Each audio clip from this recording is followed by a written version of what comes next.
All right. Well, we're here today with perhaps the most special guest we have ever had on this program. He's a man that wears many hats, who's written for a ton of websites. He's probably best known for running halfguarded.com, one of the sites I write for regularly. He is also Mr. 5-Star Radio. He did work for Wrestling Observer. What else have you done, Mike? Oh, I punched a monkey in Hong Kong once. I beat up a homophobe in Iowa City. I saved a woman's house, and I've rescued 2 puggles. This is a man who has lived quite the life. I gotta say, and you know, with someone who's had that many life experiences, punching monkeys, your dad fought squirrels, you actually had a very short-lived amateur MMA career. I think it's only fitting that someone that's had this diverse amount of experiences actually writing about, his life. And we got something coming that's very interesting. You're actually participating in a prestigious conference at Yale. So, yeah, just what's going on with that? How did you get involved with the program, and what's the ultimate end game of it? Well, let's clear something out. It's not that prestigious if I'm going to it. Yeah. What happened is, and I'm actually writing about this right now, basically, is a guy I've known for a while, Mishka Shubaly. He's a fabulous writer and songwriter. I actually did a podcast with him last June or July. Really, really good guy, very smart. And he sent me an email saying that he's going to be teaching at the Yale Writers Conference. He's like, I've seen some of your writing. You should just apply. And I was sitting there on a random Tuesday or whatever in a cubicle, and I thought, all right, I'll throw my $40 in a writing sample, because whatever. And 2 weeks later, I got notified that I was accepted. And I actually asked him if he did anything, and he said he didn't even know. So it must have been on the actual merits, which completely confuses me. It makes no sense at all. And now I'm going to Yale for about 3 weeks. And for those of you that don't know who Mishka Shubaly is, probably best known for recording the theme song for the Doug Stanhope podcast. Fantastic writer. So he's basically more known as being a musician. So will what you be doing kind of cover more of a prose, more poetry, or what kind of writing will you be working on? It's actually going to be focused around nonfiction and memoir-based writings, because Mishka has, I feel like I'm plugging his shit. That's not going to do that. He has an outstanding, I don't want to say autobiography, but memoir called I Swear I'll Make It Up to You, which is all about his recovery from really hard drug and alcohol abuse all throughout his 20s, as he kind of put his life together and got sober and became a long-distance runner and all these things. So, he's a writer on the caliber of very few. I mean, he's really, really good. And so I'm like, oh yeah, it makes sense that you're teaching this. It doesn't make sense that I'm going to it, but I'm just throwing against the wall, I guess. Can you tell us about the structure of the program? It's 3 weeks later this year. What exactly will we be doing as a part of the Yale program? Well, I'm kind of wondering that myself, because like most things I do in life, I just tried it and didn't think it through. But the more I've been reading and learning about it, it's 3 weeks, but it's every single day. So it's Sunday through Sunday. There's no days off. There's no time off. It's you're working all day in workshops with other writers, and then at night you're meeting with them for reads and all this stuff. They have a day dedicated to meeting with agents and publishers and things like that. And that's when I really stepped back and was kind of confused, because I wasn't working on a book. I've written 35,000 words of a book in the past 3 or 4 weeks, but I wasn't working on anything. I just do my thing. I just thought it'd be fun to do, but I thought it's like kids doing it. And then when they're like, yeah, agents will be there on that Tuesday, I was like, I don't have anything to give to an agent. I don't know what you're talking about. So I think the program is really for established professional or semi-professional writers, and they get together and I guess the writing version of a jam session. And I don't know, I'm kind of lost like everyone else. I'm along for this ride. I'm just going to be like holding on, going, I don't know what this is. Just don't step on anybody's toes. Don't talk about Milo. Just behave for once. Yeah, that was my initial thought. Okay, we're going to put Mike Coughlin in the Ivy League. Good things can come out of this. A lot of people are looking at me, and my mother's like, you do not cause a scene. You understand? You do not. because my first thought was like, all right, what can I do to get kicked out of Yale? The moment I get in, I'm like, how can I just get kicked out? But in a self-righteous way. But I'll probably be calm enough, and there won't be enough students around during the summer, so I'll probably miss on the opportunity to troll them. Because let's face it, I'm not smart enough that I can overcome my trolling, so I'd have to play ball. I've already alerted Antifa in Massachusetts of your presence, so it'll be a fun summer. I'm bringing a stick and a helmet, and I'm painting with the American flag, and I'm going to go to town on them. God bless America. And, you know, one of the things when you look at a lot of writing conferences, I'm not sure if the one at Yale is similar to some of the others that I've, you know, been a part of or did coverage for. A lot of them are almost kind of like the cans for literature and nonfiction, you know, where you bring your wares, you try to find an agent, you know, the best stuff gets circulated, you hobnob. So do you have any particular, you know, work that you'd like to sort of get out there and publicize and maybe, you know, kind of get the ball rolling, maybe for actually being sold? Yeah, that's kind of actually one of the... this is all meta at the moment. That's been my biggest thing. Like the day after I got accepted, I started like looking at it, like you'll be expected to have your manuscript to turn in, and I just stopped and I said, I don't have a manuscript. Like I have a website. I never thought about writing a book because I just figured, well, I got my thing. I keep busy. But then I realized it was, you know, it's nonfiction. It's supposed to be kind of memoir focused. I'm like, well, I guess I could just write about me, which is a horrible thing to do. There's nothing worse than a writer who just writes about himself. And more than that, I'm a writer writing about himself, going to a program about writing. Like, it's going to be snobby people will like it, I'm sure, but everyone else will look at it and go, you idiot. So I kind of been framing it, though. It's a lot of stories from my life. I took stuff that I've written over the years, like fighting a monkey in Hong Kong, or, you know, having a cage fight, things I've written, and I'm trying to kind of weave them all together. And I'm hoping I can use the idea, like, I'm going to Yale, this is a big deal, I shouldn't be doing this. Guys, you got to help me out and read this as a framing device. And we'll see if it works. If it doesn't, I get to say I went to Yale on my resume, and that's worth it just for me, because I'm not like, you know, I don't have any aspirations. This is a lottery ticket I didn't even know I bought. And, you know, I've always been a huge fan of your work, not to suck up because, you know, you write for the same website, but even going back to like 2008, 2009, what I recall initially about you, even how I heard about you, was you wrote the most epic previews for UFC shows. Like there was the one you did for UFC 100, where you're talking about Brock Lesnar and Frank Mir. It was just like one of like the most amazing Alexander Solzhenitsyn-esque like things I've ever read about MMA. So when I look at your writing style, and you're very diverse, you're very humorous, you do a lot of genre shifting. I know you went to school for journalism, so you do have that as a background. But, you know, just how would you describe your own writing? You know, who are your influences, and what would you compare what you're working on now to what's already out there, if you could find a comparison point?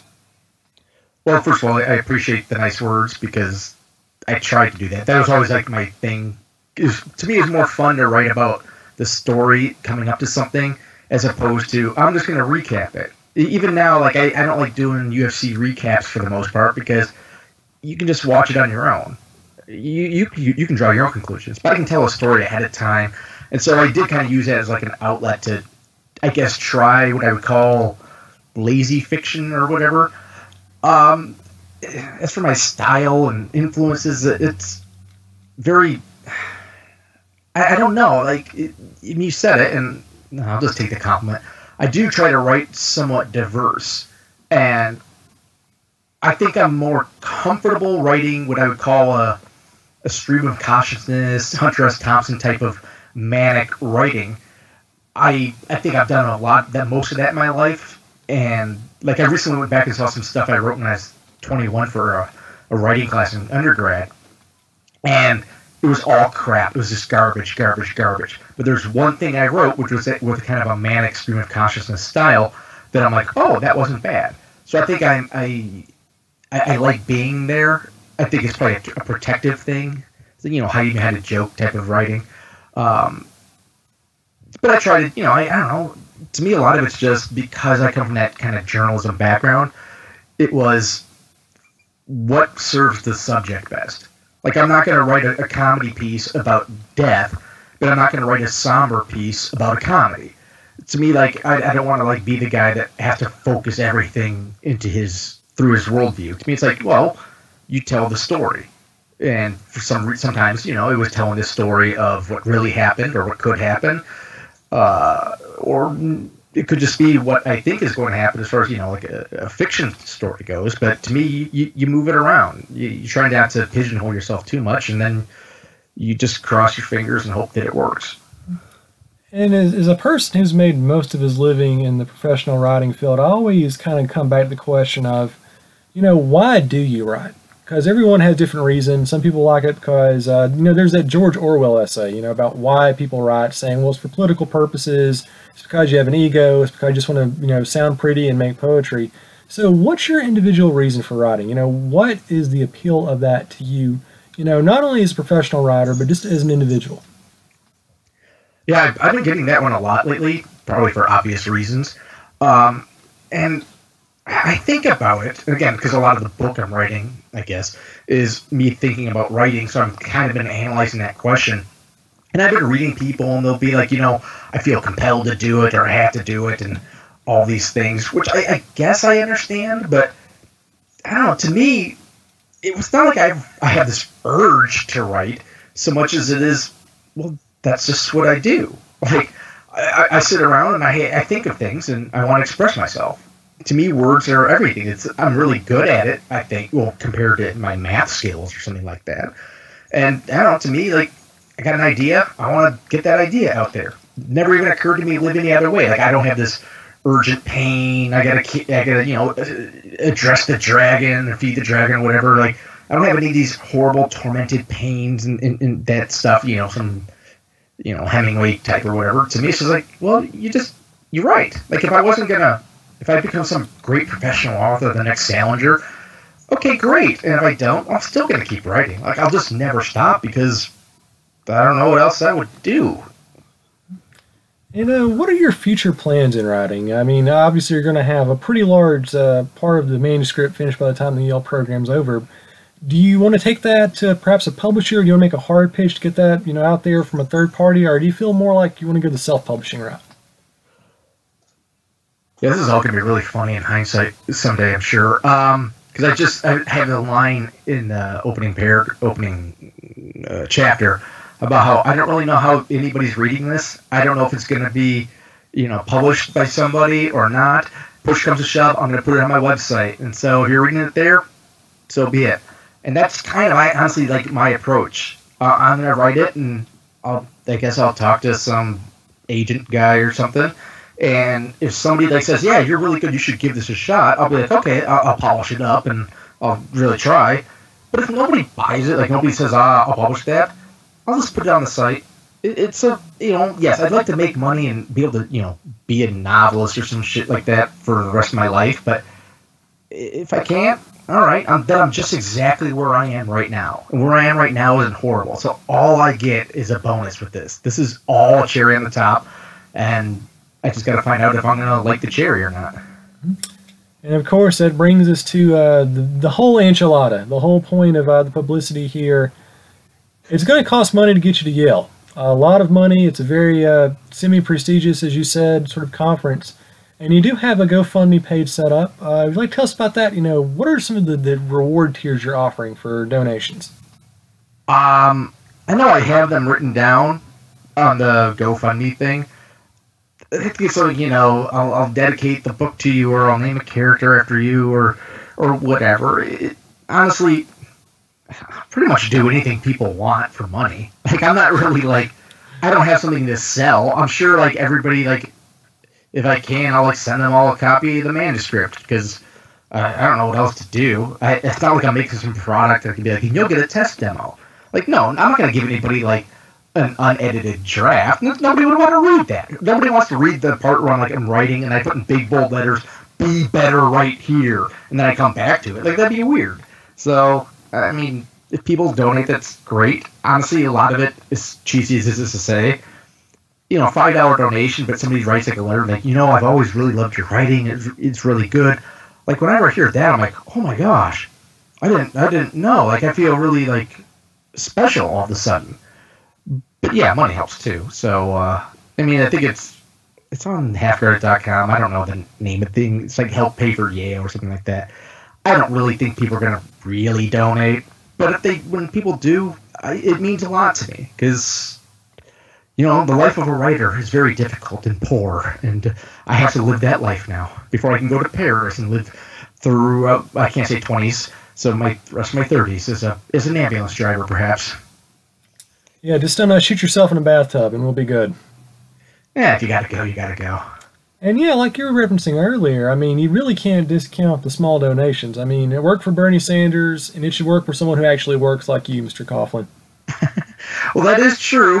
Unlike Bernie, I will have had, I've had multiple jobs before I'm in my mid-40s. Also, I already have had in my life a job that was not dependent on taxes. Sorry, Bernie, I can feel your burn in your nice $600,000, summer home you got. How about if we just make the death tax exactly for people that inherit $600,000 for their property? Just you people. And then we'll take your house from you. You freaking hypocrite. I'm glad you lost. Aren't we all? Aren't we all? And, just kind of moving along from there, we're looking at this, the goal right now is about $5,000. I mean, it's been up for about a month. I mean, you've raised a pretty considerable amount. I mean, it's not chump change. So how long will this be going on? And ultimately, what would you say is the biggest reason people should consider donating to the cause? I guess it'll go on. I mean, I guess in theory it could go on forever, because if I pay for something and somebody donates money a year from now, money's fungible. That said, it'd be kind of weird if I got like some big fancy publishing deal with, we'll say Penguin, because I think that's a publisher, and I'm still asking for money.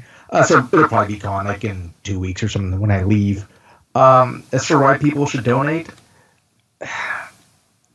the best I can come up with is I'm not a special person. There's nothing about me that's unique or anything. In fact, I think I'm incredibly boring and average in that I'm not an ambitious person. I'm the guy that just existed. And here I am in my mid-30s somehow, and this weird opportunities come my way, and I'm going to try. But to me, this is really for everybody I know. A lot of people out there like me. And, almost this weird, unseen farmer type of guy where it's just, people that live in the suburbs and they just kind of go through life and nobody cares about them. And yeah, we eat at TGI Fridays. We're okay with that. And we go to our kids, Little League games, and yeah, that's fine. Or if you're just somebody like me where you just kind of, I don't have the dream of being in Hollywood or a big star or anything like that. I just kind of want to go day to day, and life is just kind of there. I'm going to try to give voice to that generation, if you will. I don't know if anybody's out there that needs it, but if they do, I'll be your guy. I think this is the exact same conversation that was held before The Great Gatsby was started. Well, we'll see if they called this one would be the lost generation. This would be the I wandered off and didn't care generation. I couldn't express it better myself. And when exactly will the Yale conference begin? I think it actually starts on June 3rd, but I'm going to get there June 2nd. And then it's every day through June 20-something or another, whenever my plane leaves the next day. So 21st, maybe. So what's it like taking off basically like an entire month of your life, putting on hold for something this massive? It's oddly kind of not like, it's weird in the sense that it's just, it'd be weird for anybody that has something like this happen. But it's not like I'm changing my life in some great way. I'm not married, I don't have any kids, I don't have like any responsibilities. Like, my life is just kind of, I'm going to do this thing, or I'm going to go do this thing. And, one summer I might go to our family cabin in Minnesota for a couple of weeks and just do nothing. Some summers I don't know, it seems like every summer there's something weird happening. One summer, my wife leaves me. The other summer it's I do this, or do that, or whatever. So for me, like, my life is always just a series, like, here's an event, it happens, boom, nothing happens for a while. Now here's an event, and it goes on. Like, I can feel these, chapters in my life turning, so to speak. And I don't know, to me it's like, okay, I'll go. I'm going to do this thing. I've done stuff like this before. I went to I spent 6 weeks in France during law school to study.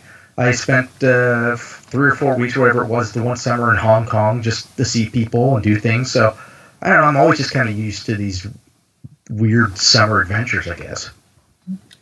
And are you going to be doing any dispatches from Yale while you're at the conference? Maybe doing stuff for Half Guarded?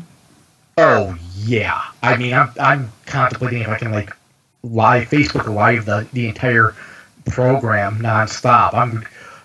I'm going to be insufferable. There's going to be 75,000 pictures. There's going to be the word Yale in every other sentence I ever write. I'm going to whore myself out like I've never done before. It's going to be spectacular. And this justifies the entire amount of money that will be donated just for this. You're the expert of self-promotion. This is going to be phenomenal. I don't know if I'm an expert so much as I'm just a jackass willing to go out in public. But however it works, it works. And we are all the better for as a society, in my humble opinion. All right, Mr. Coughlin, thank you so much for your time. Just to wrap up, are there any websites you want to plug, any sites you want to go to, any additional information about yourself or the upcoming program you want to get out there? Oh, hell, just halfguarded.com, halfguarded.com. Anything after that, that's where I'm at. You can find me. It's not like I have this diverse thing. I put my whole life on that site, so that's it. That's good. That's straight from Mike Coughlin himself. All right, well, we're doing our part to get you there. We're wishing you the best of luck. And, when you get the great American novel out of this, or the great American nonfiction work, memoir, biography, whatever you want to call it, I want to say I played a little bit of part in helping get it there. So, Godspeed, Mr. Coughlin. Well, I appreciate it, and thank you again. I mean, the words alone mean the world to me, and I truly mean that, James. I think you're a fantastic writer yourself. And when a great writer says you're good at something, you go, maybe I am good. So I thank you for all your kind words. And on that note, I think we need to go out there and fund Mr. Coughlin. All right. Well, we got the GoFundMe right there on the website. There's a link for it, gofundme.com/help-pay-for-Yale. Let's do our part. It's your duty as an American.